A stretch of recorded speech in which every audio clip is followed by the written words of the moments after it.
Once upon a time, there was a little boy who could sing and dance on the outside, but secretly, in his inside, he was lonely.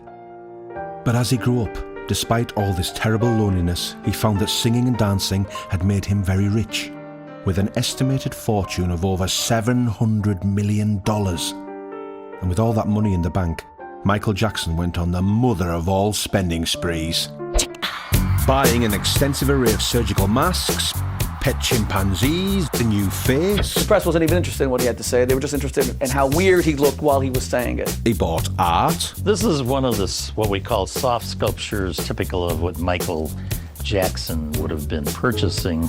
And the rights to other people's music. He also spent millions in legal battles. Michael sued me for $100 million. And even bought a kingdom. When you're a pop music star and you live in a house called Neverland, that's pretty far out. He started buying visions of the things he wished he'd had. Here's Michael, Macaulay Culkin right here. And bought dreams of the things he wished to become. And this one represents him being crowned. But then the money ran out, and with spiralling debts of over $200 million and counting, he decided to put it all up for auction. Welcome to the world of Michael Jackson's things. Only in Neverland would some of these items go together. You have this amazing artwork next to a life-size wax figure. This is really a great piece. How many people could fit this in their living room? I don't know. But suddenly, Michael completely changed his mind and wanted it all back again. So he sued the auctioneers for taking his stuff, but he lost the case and ended up settling with them to return everything. But for the briefest time here, we got an exclusive, tantalising glimpse at the roller coaster ride that surrounds Michael Jackson and his possessions. The things he didn't want us to see or buy. When you see the kind of stuff that people buy over a period of time, if there are no constraints on their buying, and there isn't in the case of Michael Jackson, you do get a window on the human mind. This is the incredible tale of the man and his money.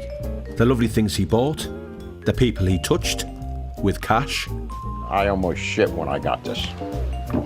And the auction that never was.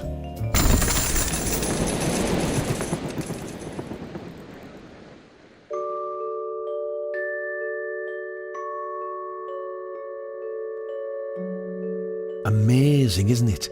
Thousands of possessions once belonging to a man who once ruled the world of pop, now all on display here in Beverly Hills, ready to be sold to the highest bidder. This is a Neverland carriage. What I like about it, it's decked out with speakers and stereo system. So it looks like a vintage carriage, but it's actually a modern piece of transportation up at Neverland. It's an industrial, top of the line. Doesn't get any better than this cappuccino machine. Granny, unfortunately, hopefully not to insult her, but we estimate her $600 to $800. But because of the Michael Jackson factor, she's worth a lot more. Items that map the story of a boy who became a man, who became lonely, who then became a king, who thought he was a god, who turned into a god-king thing. If you're a Michael Jackson fan and collector, this is the holy grail out of all the items that you'd want, and that's his famous white glove that he wore in many performances of Billie Jean. It's a heavily gem-encrusted crown. If you notice, it has the MJ logo on it, and it's on a royal pillow. So he'd have some of the items like that on display throughout Neverland. But above all, they map the story of a man who bought an awful lot of stuff, decided to sell it, then changed his mind and got it all back. Surprisingly, it's not the first time Jackson has fought to stop all his things ending up on display. The story of how they got there last time involves electric guitars, lawsuits, some never-before-heard Jackson recordings, and letters to Elizabeth Taylor. But to find out how all this unfolded, we need to meet the man behind this door, and he isn't very happy. My name's Henry Vaccaro, and I went through hell trying to collect my money from Michael and the rest of his family.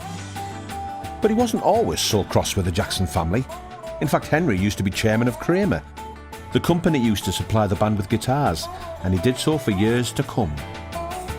But in 1992, his company faced bankruptcy, and so Henry was delighted when the guitar-loving Jacksons stepped in saying they wished to buy the company. But after just paying an initial $200,000, they defaulted on paying the rest, and the guitar company was lost, much to Henry's dismay. They got nothing, I got nothing. So I sued them. And I sued their company, and perceived and got a judgment of $1.4 million against the family company. After losing the lengthy courtroom battle, the Jacksons declared they couldn't afford to pay Henry the $1.4 million, so he turned to a private detective for help.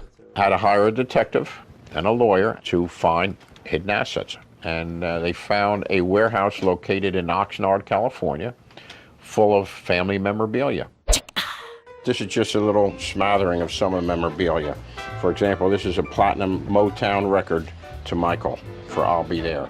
This is a crazy photo here of Michael with a little boy with machine guns. This is a crazy annulment letter from somebody who alleges that she's Michael's wife. So I can't comment too much on it, but it's nutty. There's letters in here to Elizabeth Taylor. There's just a myriad of things. This is authorization for somebody to have a nose job. This is a tube of skin bleach that was found, and it was used by Michael to treat his vitiligo. And this was in his wardrobe case, along with stage costumes and a bulletproof vest. I had all his old bank accounts. I mean, they were Joseph Jackson, trustee for Michael Jackson, with $1 million deposits at all these banks. A weekly financial statement that he would get from his auditor, which showed at the time some $30 or $40 million in securities and where they were. And all. I mean, I shouldn't have that stuff, but it was in there. I mean, I'm going to read it. So, you know, he was very well off. But it's in a quiet recording studio just a short drive away that maybe Henry's most valuable Jackson artifact lies, carefully locked away in this climate-controlled vault. This is the vault. This is where the real memorabilia is. Original master recording tapes of Jackson 5 and Michael Jackson music. This is the first time these rough performances have been broadcast, and despite the sparse production, they give a rare glimpse at the raw talents of Michael Jackson. It's something, it really is. When you hear this, it's beyond belief. You and I must make a pact. We must bring salvation back. Where there is love, you know I'll be there. Thank you. Great stuff, boy. It was great stuff, but Michael, worried with what Henry was now in possession of, tried to get it all back by taking yet more legal action. Michael sued me for $100 million. He had brilliant attorneys, and I mean, I almost shit when I got this. I mean, I couldn't believe it. I mean, I was sued for conversion, for copyright infringement, for false designation, violation of statutory rights, misappropriation, constructive relief, violation of privacy, cyber squatting. I mean, stuff I never even dreamed of. So, but I beat him. How did I beat him? Because he never paid his lawyer. But sometimes forgetting to pay pesky people like your lawyers is just part of the story of how Michael Jackson nearly lost all these things. To find out how all this unfolded, we first need to tell the amazing story of how a man got so rich he could buy just about anything, including the childhood he never had.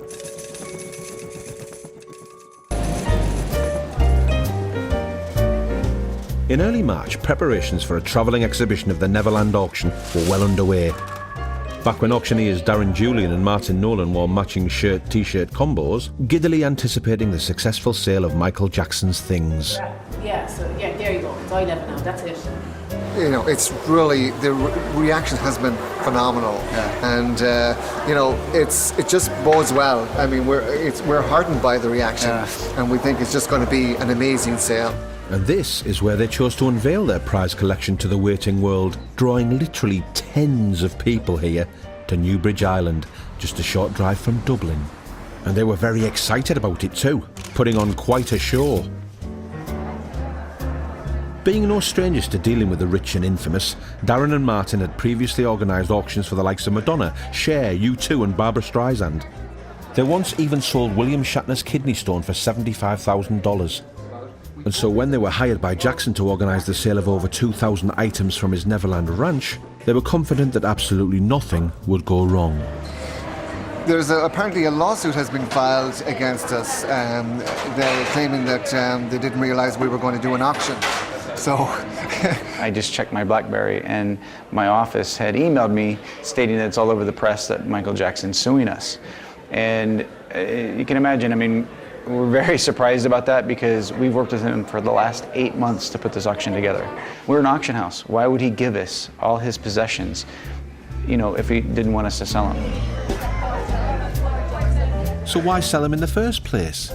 To tell that story, we must first learn how a man could become so rich he could buy or do anything he wanted. And so we need to go back to the moment that Michael Jackson's bank balance went from big to enormous. At Christmas time in 1982, there was only one thing that anyone anywhere in the entire world was getting excited about. And it wasn't that a fat man in a red outfit had just arrived. It was because a skinny zombie in a red outfit had just arrived. When Michael Jackson released the album Thriller, he was announcing to the world that he'd left behind his old family band, the Jackson 5, and finally become a man. I have something I want to tell you. Yes, Michael? I'm not like other guys. And he wasn't kidding. He was soon to become much richer than most of the guys too. Thriller would become the highest selling record of all time, and at its peak it was selling 1 million copies a week. An estimated 50 million copies were sold worldwide, with Jackson earning around $2 for every single album shifted. Michael Jackson had just become a super rich global superstar. Thriller generated hundreds of millions of dollars through direct record sales, and then the multiplier effect of the spin-off, merchandising, led into commercials. It created, frankly, the impetus for Michael to be called the king of pop. With this first taste of mega money came the first signs of a taste for spending. But for now at least, it just meant Michael would splash some cash making his clothes all nice and sparkly, finally being able to buy the kind of glove only the rich dare dream of. Now, of course, this is the centerpiece of the auction. This is Michael Jackson's glove that he wore throughout the 1980s. There are some snags, there's some stone loss here. There is some wear, very little staining, very beautiful shape. I would say that something like this could ultimately realize $50,000 to $100,000. This is Michael Jackson makeup. When you're buying a piece of memorabilia from a famous performer, a lot of times this makes it go up in value. People actually want to see this sort of personal trait of Michael Jackson right there on the shirt. I think money is Michael's god because Michael equates happiness with having a lot of money and doing what he wants to do when he wants to do it, in a sense. And the money just kept rolling in, with Jackson agreeing to use his valuable face to sell just about anything, including fizzy pop.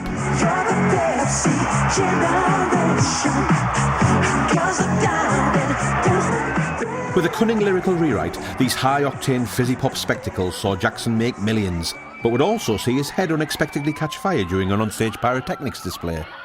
Unfortunately, he could never grow his hair again. That's why he wears a wig.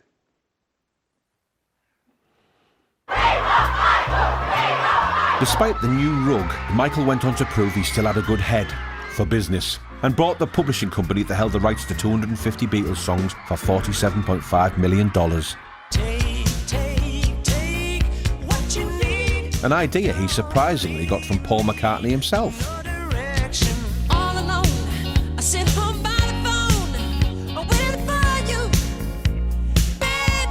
Paul was telling Michael, that if you really want to make money in this business, you've got to own publishing rights. And Michael was fascinated by that because he really didn't know much about it.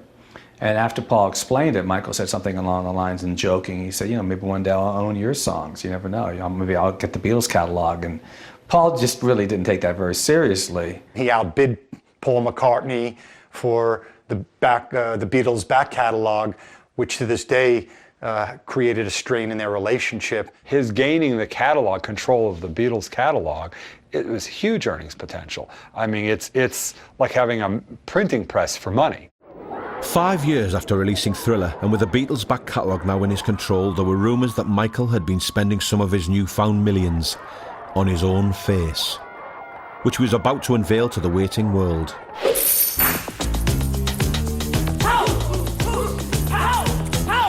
Grossing an estimated $57.5 million and selling 30 million copies, the album Bad helped make Jackson the world's highest-earning musician in 1988 and 1989, including a year-and-a-half-long tour bringing in a record $125 million. He's still living off You know, the money that was generated in the 1980s. That's how much money was generated back then. Enough for him to continue to live on it and have this eccentric lifestyle and be able to buy this crazy stuff. While most young men in their 20s dream of buying a PlayStation or maybe a new mountain bike, the newly dubbed King of Pop decided he wanted an entire kingdom. And with millions in the bank, he went and bought one. When you're a pop music star and you live in a house called Neverland, that's pretty far out. He demonstrated to himself that he could bring about an experience that beyond anything else he had ever seen or felt, and he went wild, and Neverland was the first manifestation of that. Bought for $17 million in 1987, Neverland Ranch is spread over 2,500 acres of rolling Californian countryside. But actually getting in to have a snoop about is virtually impossible, unless you're Martin Bashir, Oprah Winfrey, 10 years old, or luckily for us, a family of Germans with a video camera. Neverland became a peaceful land of fantasy for Michael, the perfect hideaway. There, Michael built a main residence to live in, and in the grounds he built stables, fairground rides, a private zoo, surrounding himself with hundreds of statues, even his own steam train, as well as even more fairground rides. Thank you. Mr. Jackson, recht herzlichen Dank. But filling and then running such a kingdom isn't cheap. This huge sort of fantasy place that Neverland became cost Michael probably $50 million at least. Somewhere in the order of about $1 million a month to run Neverland, or more. Now ruling his very own kingdom, Michael decided it was about time he started acting the part. He started thinking of himself in sort of a royal way, with all of the royal finery and the royal portraits, and he started seeing himself that way and kind of liked that image. One of the most extraordinary things about his psychology, of course, is that he's taken a metaphor, the King of Pop, and he's almost tried to apply it literally to himself, to see himself as a king-like figure in terms of the regalia, the throne, you know, all of the symbols associated with being a genuine king. And that would suggest that it's almost like somebody who is not totally in touch with literal reality, you know, someone who's got a bit carried away in terms of what he's been told about himself and doesn't draw that fine distinction that many of the rest of us would draw. We all love Michael Jackson, but I'm going to tell you something interesting. Michael Jackson also loves Michael Jackson. A lot of things at Neverland Ranch with his picture on it, his initials, and of course this simple 12-foot-high throne was in his home. I don't know how often he sat in it, but it's huge. And as you can see right around here, what would be head level, you'll see that there are little sort of grease stains, and that was likely where Mr. Jackson or somebody else's head was, and that actually adds value to a piece like that. We don't want to see stains on our own furniture, our own clothing, but when it's a celebrity's, God bless America, it goes up in value. I'd imagine something like this would sell for $20,000.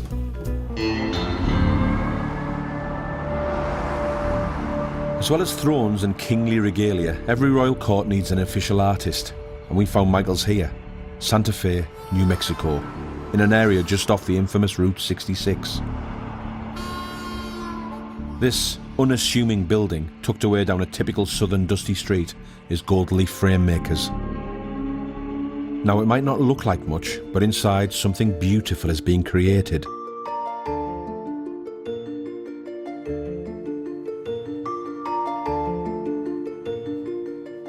Meet artist David Nordell. David has devoted his life to painting and drawing, and doing it so well that over the years he accumulated quite a famous client list, who were hiring him to create lovely pieces of art for them, just like these ones. And it wasn't long before David and Michael's paths would cross for the first time. Michael had seen a painting that I did for Steven Spielberg hanging in his office.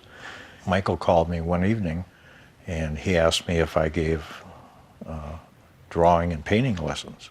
And so we spent a lot of time drawing and painting. We kind of hit it off right away. And it was back in the 80s, probably whilst the pair were sitting together, drawing and painting and dreaming of lovely, magical things, that Michael asked David to help him turn him into the king he so wished to become. This one represents him being crowned, apparently. And the one over on this side is him being knighted. I believe this was from a poem that he wrote. It says, I am the thinker, the thinking, the thought. I am the seeker, the seeking, the sought. I am the dewdrop, the sunshine, the storm. I am the phenomenon, the field, the form. I am the desert, the ocean, the sky. I am the primeval self in you and I. Michael Jackson. Moving, epic, poignant. Rather like the moment when Michael discovered that money can't buy you everything. You know, at one point along the way, Michael actually attempted to buy a knighthood, if such a thing can actually be purchased, you know, because you're supposed to be a British subject. And he did quite a sort of a campaign to have this occur, but unfortunately it didn't occur.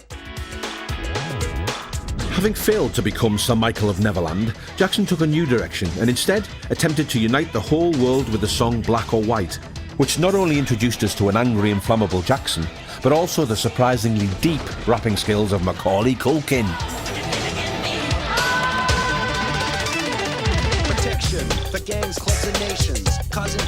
And soon, Michael's pockets were visibly bulging with money. Michael renewed his contract with Sony for a record-breaking $65 million, reportedly receiving an $18 million cash advance for making the Dangerous album, as well as a $5 million bonus. He negotiated a 25% royalty rate for every one of the 30 million albums sold, making another $60 million.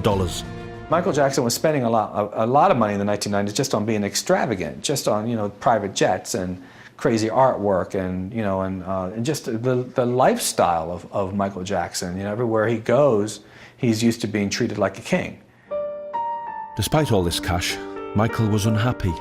He'd already spoken of a lost childhood in his autobiography Moonwalk a few years earlier. But in 1993, he decided he wanted to say it all again, but this time through the conduit of Oprah Winfrey in this stark confessional broadcast live to 90 million Americans.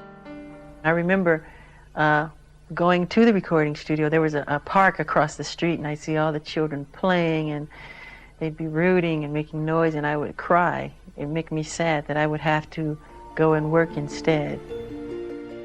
After the interview, the world watched Jackson and Oprah wander poignantly towards the lights on the lonely fairground of his life. But at least his album sales handily skyrocketed. All I can tell you is that I was there for a lot of it, and he seemed to be pretty happy to me. But if he was going home at night privately crying tears, you know, because he wanted to be playing stickball instead of singing Ben, then I guess we have to just take his word for it. I think we have to interpret what he bought at Neverland and which we will see at Neverland as a representation of what Michael wanted, what Michael dreamed of what Michael didn't have as a child. And they represent something important, missing probably within his soul, within his psyche. But when you're a multimillionaire mourning a lost childhood, you can afford to pay someone to paint you one. It was time for Michael to turn to his old friend artist David Nodal for help once again. This was Playmates for a Lonely Child. In the painting, Michael is standing right back here, and that's the costume he wore in Smooth Criminal. This is a child without a playmate. I think Michael was in the same position. He couldn't participate with children's activities, didn't have those kind of friends, and I think that resonated with him. It's called Moonrise. Children and Michael kind of running up this hill. All the children are very happy. Field of Dreams.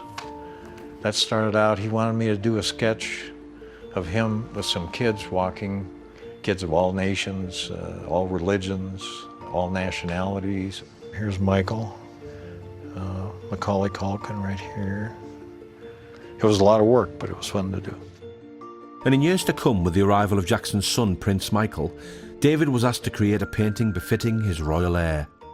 Michael wanted me to do a portrait of Prince. He wanted me to do a large painting.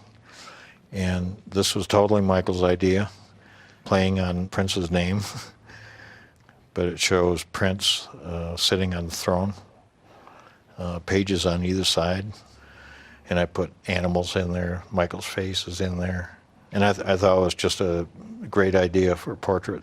I spent a lot of time doing that. Having become an unstoppable money-making machine, Michael had created himself a magical world of paintings and art fit for a king of pop. But all that was about to come crashing down around him.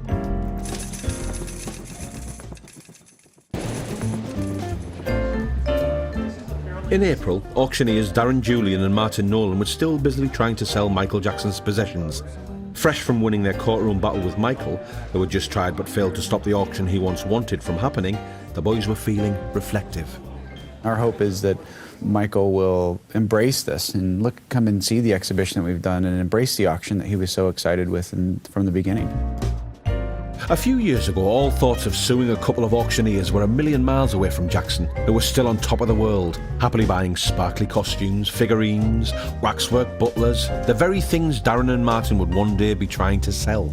But Jackson was also donating millions to his own and other people's charities, and becoming officially the planet's most Jesus! Now this is an interesting piece, a little bit scary actually. It's a baby in a carriage with animatronic arm and leg. Why the left side doesn't move, I don't know, but the head and everything else moves. But yeah, it's a little bit of a creepy piece. Anyway, Michael was also giving millions to charity, becoming officially the planet's most charitable celebrity. I think that we have this view that Michael Jackson is just a weirdo, he's a freak, and there's nothing good in him. That's ridiculous. There was always a lot of good in Michael Jackson. And every time he tried to highlight a cause, he became the cause because the press wasn't even interested in what he had to say. They were just interested in how weird he looked while he was saying it. Weird looking or not, all his charitable do-goodings were about to be forgotten when in 1993 he was accused of child abuse.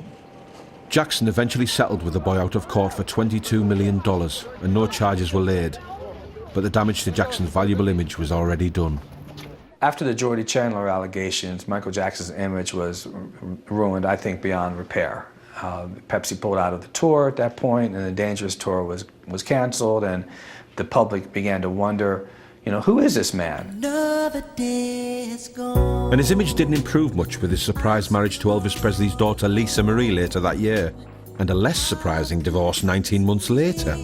Yeah, I think when Michael Jackson married Lisa Marie, it was a remarkable and stunning image at a time in which Michael Jackson really needed very much to have the subject changed. The public just didn't buy it because it looked like Michael was trying to refashion his image after the allegations, and that this was just another media ploy. With the public starting to turn on him, Michael took drastic steps by getting married again, this time to his dermatologist, Debbie Rowe. The pair then quickly had 2 blanket-covered children, quickly followed by a divorce, quickly followed by an $8 million settlement. And then public relations got even worse when he dangled his 3rd blanket-covered child, called Blanket, out of a window. It was looking like things were starting to go horribly wrong for Michael. The media has a capacity to be a great friend, a great lover, a great seducer, but also a great enemy. Now, with the love affair between Michael, the media, and his record-buying public on rocky ground, it was looking like it would be the star's wallet that would ultimately feel the hit. And there had already been indications he was starting to experience money worries, when in 1995 he merged his Beatles back catalogue with Sony for a reported $95 million. You rarely, as a businessman, you rarely would do that because you don't really want to be sharing control with another entity. But it may have been for cash reasons, it may have been for management reasons. He may have said, look, I want to start cashing out some of its value. How do you get that money? You get that money by selling it. But even at the time that very deal to get more cash was happening, Michael was still busy shopping and showing no signs of reining in his spending, blowing huge amounts of money in art galleries such as this one, owned by men such as this one, gallery owner Tom Barnes. Well, Michael came in for the very first time late one evening, and he was in disguise, as I'm told he often is. In this particular occasion, he looked like someone from the Middle East with a turban and sunglasses, etc. In the half hour that Michael was in the gallery, he spent a little more than $30,000, which was more than the average American would make in a year's period of time.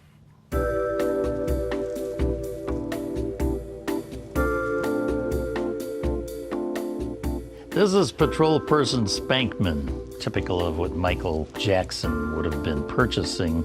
And I think he has perhaps 8 or 10 of these. Cooks, policemen, butlers are very popular. He seemed to be attracted to almost every type and style. Subject matters vary a great deal also, from the rhinoceros, the American bald eagle, to children, to whimsical sculptures. This is typical of the type of bronze sculpture that Michael has purchased over the years. This particular piece would have sold for around $25,000 or $30,000 back in the early 90s. Today, it's approximately $50,000. This particular print here is of an original painting that Michael Jackson purchased. And as I recall, he paid about $35,000 for this. I think you'll find that most people, including Michael, of that kind of notoriety, usually do not handle the money part of the transaction.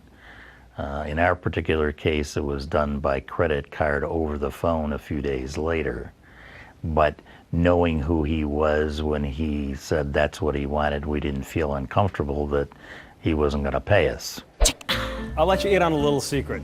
Michael Jackson loves Michael Jackson. I mean, he had not 1, not 2, but 3 different wax figures of himself at Neverland Ranch. And this one is a pretty good portraiture. It shows Michael Jackson probably circa 1980s. This is sort of a simulation of what one of his fantasy military jackets would be. I doubt that he actually wore this. And it's pretty nicely done. To create a wax figure like this could cost $25,000, $30,000, $35,000. I am pretty safe in saying that it will sell for quite a bit less. I think something like this would go for, what do you think, Michael? $3,000, $5,000? Something like that, but it's still a thriller.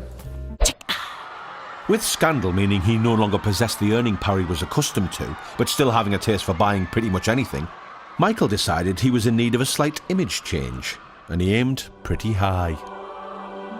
When a person starts to believe that they're bordering into the Messiah, I think they have lost a balance that will ultimately be very problematic in the long run. The way he saw himself in the mirror started to change, and he saw himself as above the fray, almost like a religious or spiritual character now, as opposed to just a fantastic, great entertainer, songwriter, etc. You're not meant to live as a god. You're not supposed to be the subject of adulation and worship. Because if you are, you're not going to accept criticism from anyone. I used to say to Michael, look, you got to stop this, you got to stop that. And you would see him almost visibly squirm in his seat. He was never used to getting anything but praise. With the whole God look not going down too well with even his faithful record-buying flock, Jackson opted for a slightly less high-profile image change to promote his next album by floating humongous statues of himself down some European rivers and hiring the Hungarian army, but again saw record sales plummet. And his last album sold even less copies. In fact, just 2 million. Nothing like the massive sales he was used to in his heyday of Thriller. And it was upsetting for everyone. When you're a celebrity and you've got this kind of bad public relations going on all the time, back-to-back scandals, it can't help you. It can only hurt you. And that's what I think happened with Michael's record sales. It's just too much scandal, too much sensation, too much of a circus. People not taking you seriously anymore. And the consequence of all that is you stop making money. About that. But despite no longer bringing in the cash he was once used to, Michael's spending became even more excessive. The full extent of which came to public attention in 2003 when he appeared in this infamous documentary.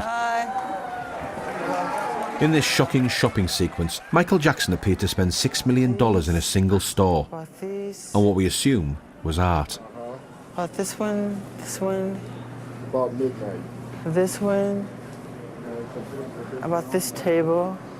In these scenes, it was looking to the world as though Jackson had lost control of his own spending. This table, these, right? Yes. Look at these big blue ones. Look how beautiful these are. These, right? Michael has no constraints when it comes to spending. There's no reining Michael in. It was Michael is Michael. He would purchase vases that were worth thousands of dollars, $250,000, not ask the price and just purchase it. Typical of spending addicts like Michael is the idea that they're more interested in the purchase and the excitement and the possession and the seeking out of the object than owning the object. Once you own the object, the value goes away. So it is very, very common, and you see it in gambling and in other domains as well, that somebody with a spending addiction will spend and spend and spend without any concern about the actual amount that he has in the bank. Reports show Jackson once spent $10,000 for in-flight goods on Swiss Air, $100,000 in a costume store, bought a $10,000 bottle of perfume and spent $43,000 staying in a hotel for 3 months. He went on a $250,000 shopping spree in Beverly Hills and hired Marlon Brando for $1 million and spent millions more on plane charters, antiques, paintings, travel and ill-advised deals that never happened. And the spending didn't stop there. It turned out Jackson had also been spending millions of dollars making his face look truly horrifying for the musical film Ghosts. But top-class special effects don't come cheap, and the $15 million short film highlighted the extent to which Jackson had thrown vast amounts of money at his own pet projects that generated very little in return. Then, in 2003, with his spending now at an all-time high, Michael's financial problems were about to hit rock bottom when he was once again accused of child abuse. The charges he faces are false and would be battled in a court of law within our justice system. He is innocent and will be vindicated. After the famous and lengthy court case, Jackson was found to be not guilty of the charges, but it seems scandal had taken its final toll on his bank balance. And with Jackson having allegedly been sued more than 1,000 times over his career, the legal bills were racking up. Michael Jackson's legal fees for all of his legal problems over the last many years could be into the tens of millions of dollars. When you're talking about a defense team for some of the things he's been accused of doing, which these trials run on or these cases run on for months and months, between depositions, between the trial time itself, and he's paying the highest priced lawyers, it could certainly run into the many millions of dollars. Everything finally came to a head when it emerged Jackson was desperately struggling with repayments on $270 million worth of bank loans. Then, fleeing to Bahrain, Jackson closed the gates to Neverland for good and asked Darren and Martin to auction off all the things he'd spent so many years and so many millions of dollars collecting, which at this point they were still intending to do.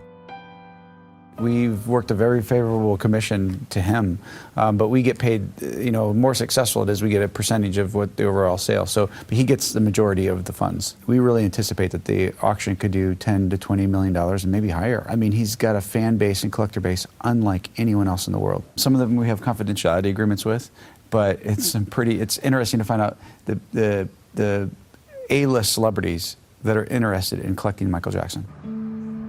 With the sale of his things guaranteeing some much-needed cash, the auction seemed to mark the end of Michael's money madness, his huge wealth, his excessive spending, and his somewhat eccentric shopping.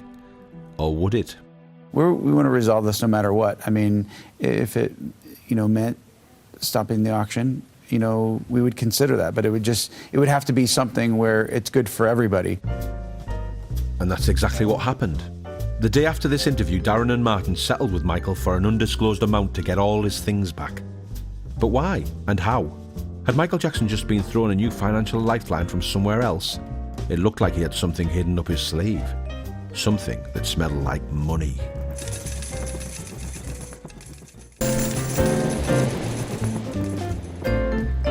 During our adventure through Michael Jackson's finances, we've uncovered how the King of Pop earned and then spent an unthinkable fortune. Unravelled how eventually the cash ran out, and delved into the possessions he so very nearly ended up selling. And so, with the story of how all Michael Jackson's private things ended up on display here in Beverly Hills coming to an end, we get our very last glimpse of the items resulting from an incredible 2-decade-long celebrity shopping spree. Well, I'm not a Michael Jackson fan. I've never even actually seen any of his videos or anything like that. And so this has been eye-opening and staggering and a bit sad. When you consider he almost single-handedly supported probably a village of artists. I mean, hundreds of artists have survived thanks to Michael Jackson. And it's like, thank you, Elizabeth Taylor, for those who got him and supported him and tried to encourage and help him. He really is a man that comes along like a Beethoven. And I wish him well wherever he is. Anyway, before all this stuff is packed up and returned, we still need to find out why Michael suddenly changed his mind about selling all these things, seemingly no longer needing the cash. With Michael, most people always assume he's like a money machine and something will come to mitigate the situation and pull him out. Some big deal, something else. And was this that something else? Back in March, Michael announced to Dermot O'Leary and the rest of the world that he was to perform live on stage once again. I'll be performing the songs my fans want to hear. This is it. I mean, this is really it. This is the final curtain call. This is it. This is it.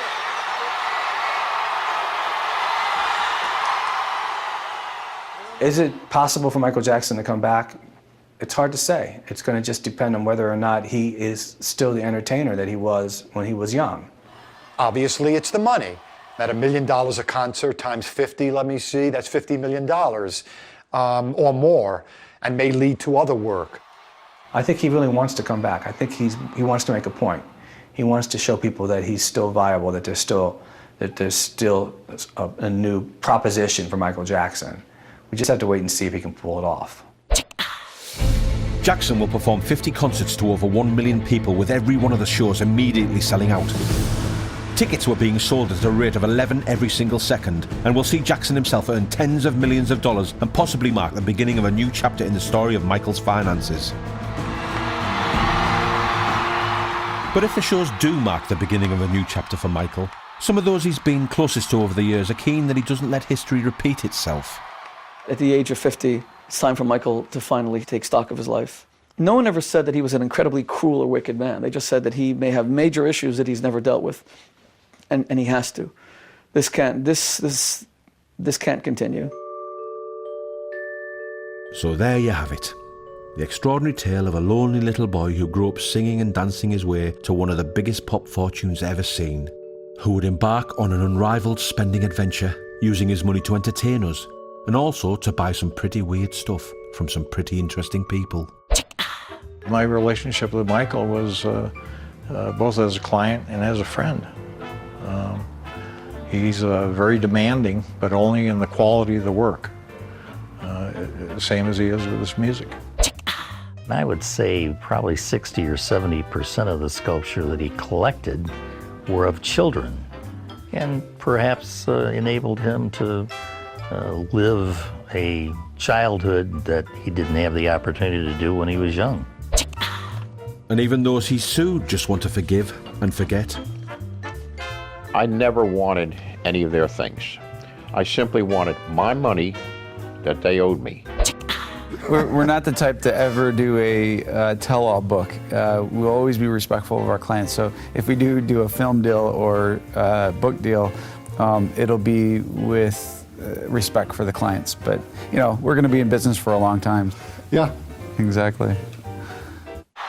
And so, perhaps, will Michael. Having nearly lost everything he'd spent so long and so much money creating, are we about to see a return to financial glory?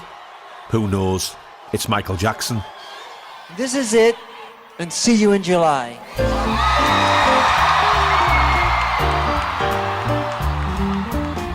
Well, imagine having 3 extra limbs coming out of your stomach. Well, for Rudy Santos, it's a reality. Extraordinary People, Octopus Man, this Wednesday at 9. Next, we've got an action thriller movie full of corruption and cover-ups. FX2 is in just a few minutes.